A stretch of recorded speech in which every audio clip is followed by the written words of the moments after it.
Be careful when you enter into Big Sky Country. You might just encounter some big mysteries. Even though there are over 7 billion humans on this planet, there is only around 57 million square miles of land. And of that 57 million, about 15 million square miles, at least a few years ago, are just forests. That is a lot of territory hidden beneath a canopy of trees and bushes, and it is conceivable there are still many creatures, some of them quite possibly large, that roam these forests that science has yet to classify and study. Here are 7 stories of possible cryptids that people may have encountered. If you enjoyed this episode, please hit that subscribe button as well as the notification button to make sure you get your regular fix of scary stories. Now, sit back for some creepy tales of cryptids that might just roam in the towns and forests near you. A Cough Saved My Life by JB2389. Okay, my name is Jason. This is what happened when I was about 16 years old. I'm 27 now, and what happened that day would change everything. I live in West Virginia, where there's mountains all around, so I grew up in the woods, hunting, camping, riding ATVs. So one day, me and 2 of my friends, Brian and Jesse, went out on our ATVs to find a place to camp that weekend. This was a Thursday, and we wanted to find a place to camp on Saturday. We went pretty far into the woods to try and find the best spot we could, because we would be bringing our girlfriends camping with us. So we get probably 5 or 6 miles back in the woods and find this little lake, and we all knew we had found it. So we get off and check everything out, make sure it wasn't private property or anything, but there were no signs and there wasn't a house around for miles. "This is it," Jesse said, and we all agreed. It was perfect. So we all get back on our 4-wheelers and head back, knowing that Saturday was going to be a night to remember. But what we didn't know was it would be the worst night of our lives. So we get back the next day and we get all our gear loaded up. Fishing poles, tents, sleeping bags. We made sure we had everything we needed to make it a fun night, including 3 bottles of Mad Dog and a 30-pack of Bud Light in a cooler. We were ready. We all meet up about 11 o'clock Saturday morning and headed out to our perfect camping spot. When we got there, it was great. We put the tents up, got firewood, and set everything up. The girls loved it too, except Brian's girlfriend. We'll call her Kat. She said she felt uneasy, but we just figured it was because she had never been camping before. So we started fishing and swimming and drinking, just doing everything teenagers do, but Kat just kept looking around and wouldn't join us at all. She would just sit by the lake. Finally, it started to get dark, so we started a fire and made some hot dogs and just sat around it, talking and telling spooky stories. Everything you do when you camp. It's about 11:30 when Jesse's girl, Sam, says she's going to go pee and Kat goes with her. They're gone maybe 4 minutes when they come running back saying Kat saw something behind a tree watching them. I grabbed my 9mm Smith that I brought, and me and Jesse went to go check it out. We don't find anything, so we think the scary campfire stories just freak them out. We get back and tell them we didn't find anything, but Kat says she knows what she saw and wants to leave. We get her to chill out, and me having a gun kind of put her mind at ease. After about 30 to 45 minutes, we all were ready to lay down and spend some alone time with our significant others, and no one is thinking about what Kat saw anymore. I wish we would have left, because about an hour goes by and my girl Lindsay is asleep, and I'm just laying there listening to the sounds of the woods when I start to hear footsteps. At first I think it's one of the others, but then I could tell whoever was walking was trying to do it quietly. The footsteps stop at my tent door. I start to freak inside, but I don't make a sound. They stand there for at least 3 minutes. Then I see the zipper start to slowly unzip. I start to grab my gun when I realize I left it in my bag by the campfire. So stupid, I'm thinking. So the zipper moves about 6 inches slowly when Lindsay coughs. And it stops.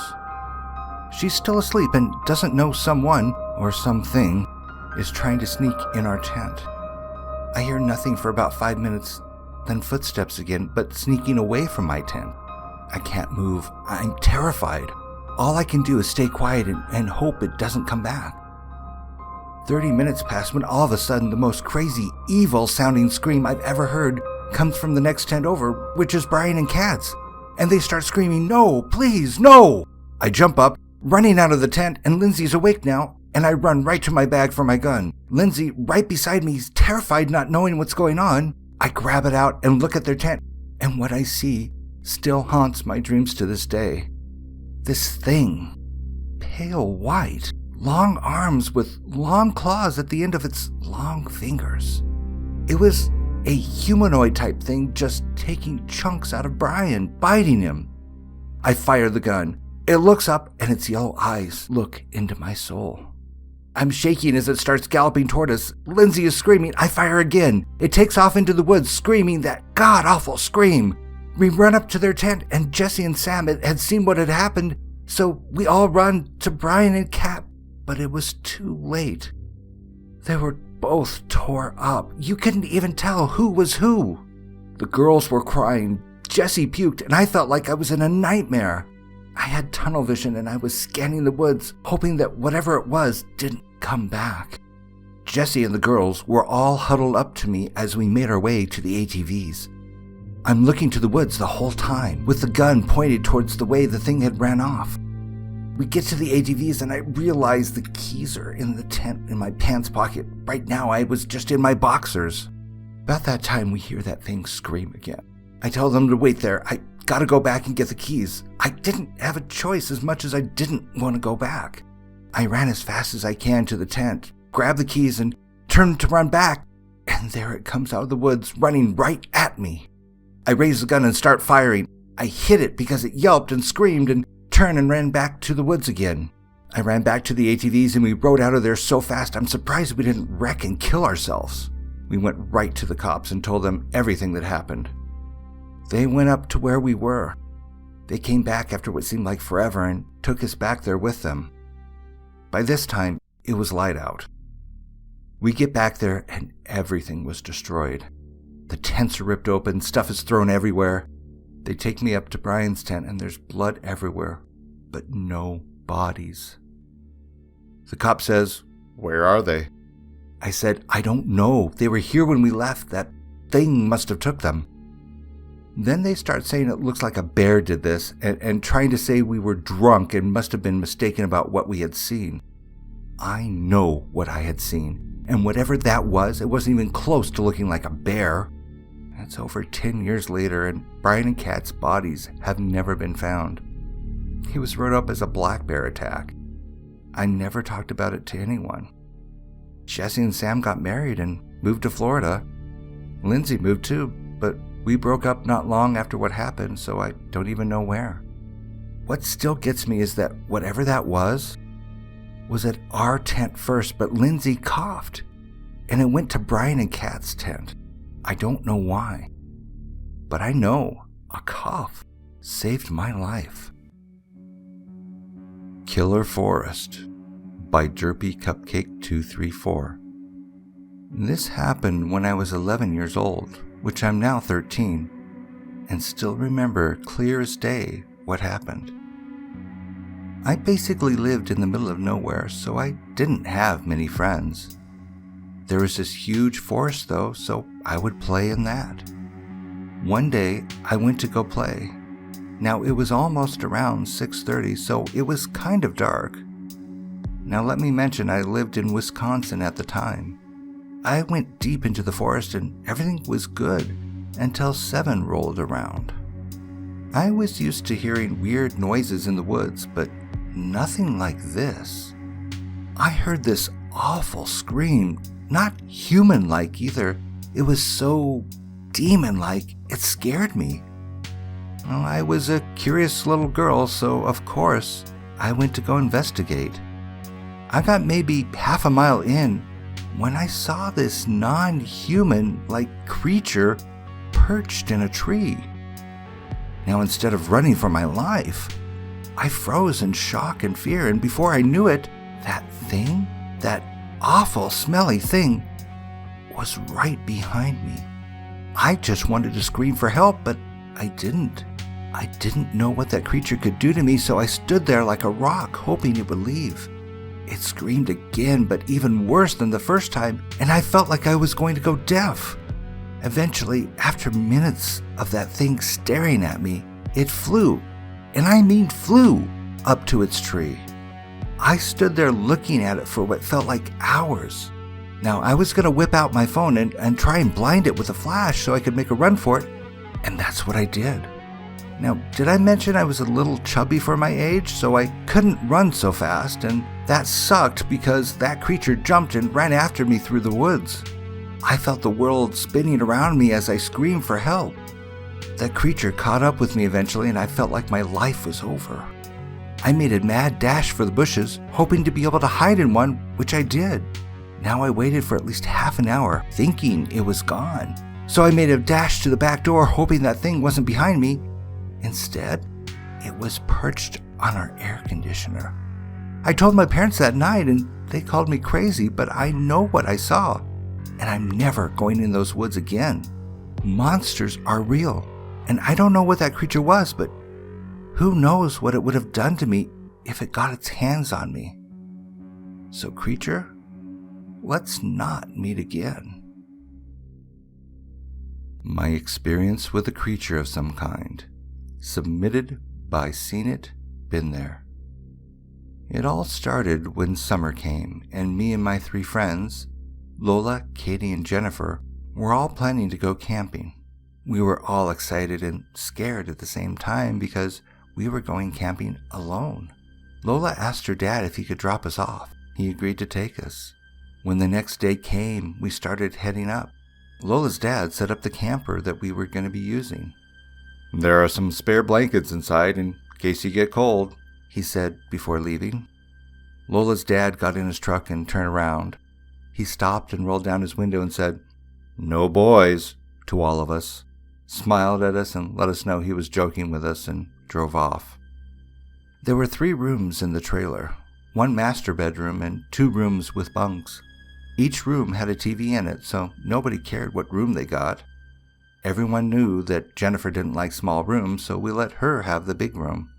I was in a room with Lola, and Katie was in a room by herself. I started unpacking when we heard a loud boom outside. "Lola, did you hear that?" "Hear what? The boom?" "Yeah." We both looked at each other, startled, and then continued unpacking. But something seemed off.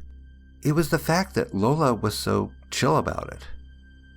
I was done unpacking, so I walked outside and started a fire. Jennifer walked out and asked if I saw it. I asked, "Saw what?" And then she started freaking me out.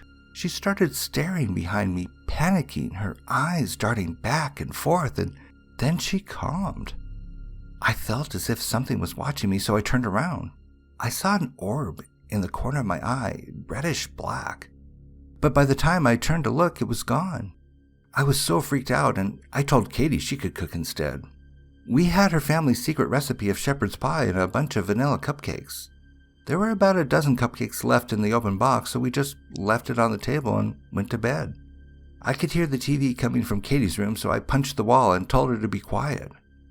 Right after I said it, everything went quiet except for a small scream in the distance. It didn't sound human. It gave me chills that ran down my spine. I eventually dozed off, but woke up in the middle of the night from hearing someone in the kitchen. I woke up Lola, and then we walked out into the small hallway that led into the kitchen. I saw Jennifer sitting on the table, staring straight ahead. Something touched me. I jumped and realized it was just Katie, seeing what was making the weird sounds. Jennifer was really creeping me out. She never stared into space this often. But then I noticed something in the corner of my eye. It was a shadowy figure. It was staring at Jennifer and slowly turned to face me and Katie. I froze, Katie froze. Jennifer then looked at us as if being mind-controlled. Then the figure ran out the window and Jennifer then dropped her head onto the table. We tried to wake her up, but ended up falling asleep. This experience still scares me to this day, and it is only one of the creepiest things I have seen. Me and the others are still very close friends. We live together now, but we all remember that night and whatever it was that we saw. It turns out Jennifer remembers seeing it in the daytime, but was out cold when the rest of us saw it. It freaks us out even more knowing that our friend wasn't even awake and staring into space, eyes wide open. The Last Night by Billy 367.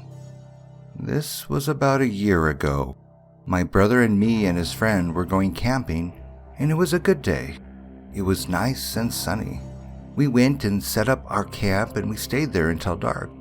We had a four-wheeler and we were driving it around, and when it was my brother's turn, his friend and me started talking about aliens. And then my brother got back and we sat down and talked for 4 or 5 hours, and then we heard the footsteps. And that was the moment that we got the crap scared out of us. We went and we all looked outside, and there was this guy standing at the bottom of the hill. There was a full moon so we could see our shirt colors, and this thing or guy was at least 7 foot tall, and you couldn't see his face. And we all looked at the camp and then back, and then he was just gone. So I went home and they went back home. And then it was 3 a.m. when I looked out the window, and there he was. I got so freaked out I called my brother and told him. They came over, looked around the house and the yard, and nothing was there.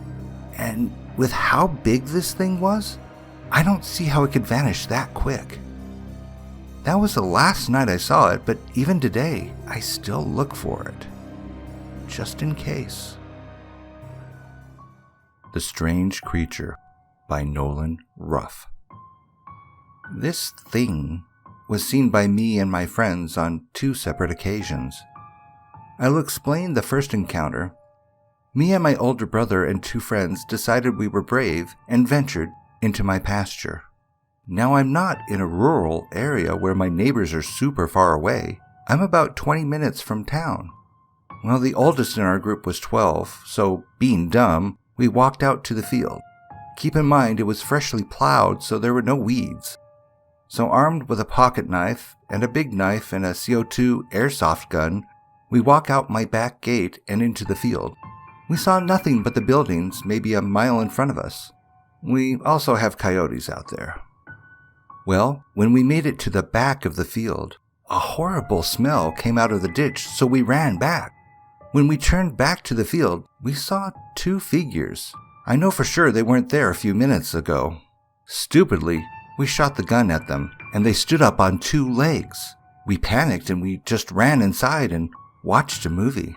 The second time is very quick.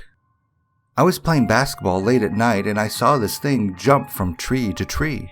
I was older, it was 2 years from the last sighting, and I was strangely not scared.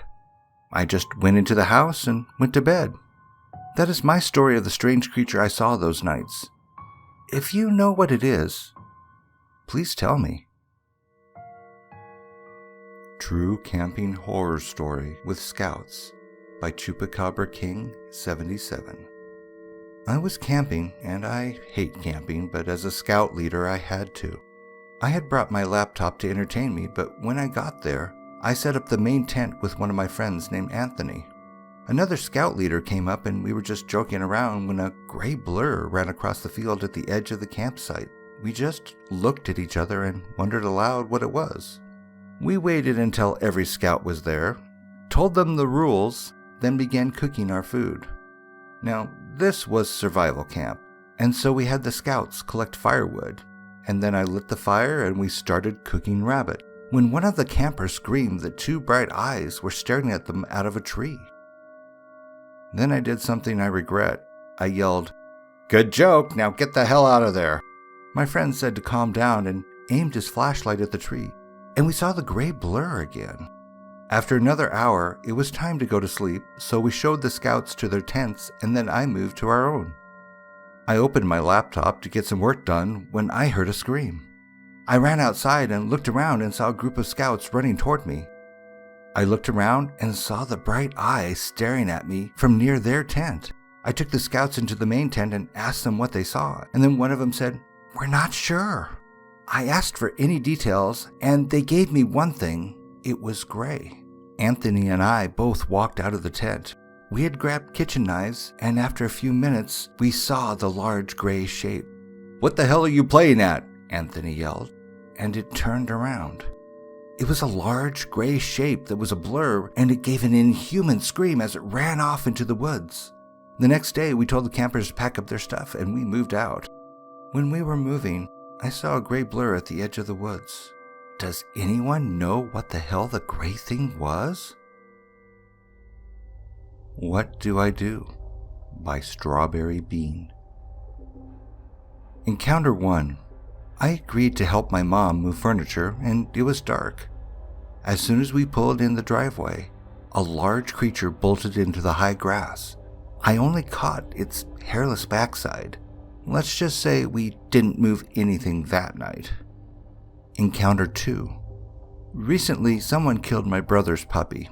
I didn't want him to see the corpse, so I moved it to the edge of the woods. I was walking my Doberman mix and suddenly he went crazy, pulling on the leash, barking and snarling. I looked up from the mail I was reading to see a large creature with matted gray hair or fur, coated in some sort of mud. It was looming over the corpse of the deceased puppy, eating it. I released the leash and my dog made a mad dash towards it, barking the entire time. It turned and ran on 4 limbs back into the woods. Its backside had no fur or hair, only black skin. It had a short furless tail as well. This was too large and weirdly built to be a dog. Also, we don't have wolves naturally roaming around, only in captivity. Now for a somewhat decent description of its face. Shaped like a canine but had little fur and large pointed ears. Same creature? What is it? Please give me some answers.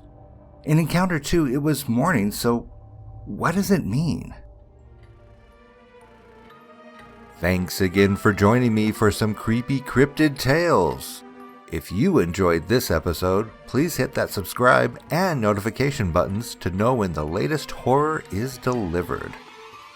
Want to hear your true or fictional scary story narrated by me on this channel? See the description below for how to submit your story.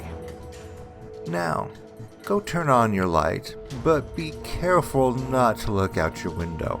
You might just see someone, or rather, something, that challenges your sense of normality and might force you to consider there are still things that go bump in the night, as well as the day, that science has yet to explain. And hopefully, that thing that might be looking at you through your window right now isn't hungry. I'll see you in your nightmares. Good night.